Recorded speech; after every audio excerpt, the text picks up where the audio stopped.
Baruch back for a check-in with Congressman Aaron Schock.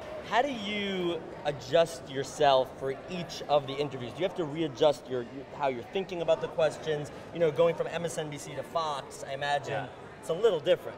You want to think about your audience, obviously. Even when I'm talking about Illinois politics, if I'm talking to the Chicago Sun-Times, my audience is different than if I'm talking to the New York Times.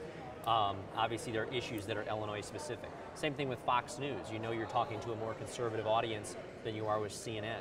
And so you want to stress certain issues more than others. This morning we talked a lot about the youth vote, so hitting a lot of the same points on both shows about why young people ought to vote for Paul Ryan and Mitt Romney this year, talking about some of the failures of the Obama presidency and why that's justification for trying something different. Those are universal points to be made on both shows. Now, obviously, young people played a very large role in electing President Obama a few years ago. How is the Republican Party approaching youth vote this time around? Well, I think we're competing for it. You know, Governor Romney and Paul Ryan, too, are going to be on college campuses in Ohio and in Iowa, in Florida, in those swing states that really matter.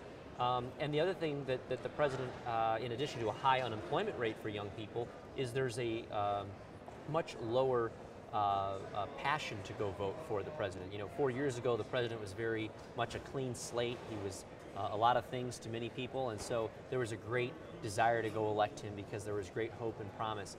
This campaign's been a little more negative, a little more divisive by the president, and so that's turned off a lot of young people. And so the people who are going to vote tend to be more focused on economic issues. They're worried about getting done with college and not having a job. They're worried about being able to you know, start a family or buy a house and pay the mortgage. And those economic concerns are our bailiwick. They're our sweet spot as Republicans. And so I think Mitt and Paul Ryan can compete on those economic issues with young people. Thank you, Congressman. Good to be with you.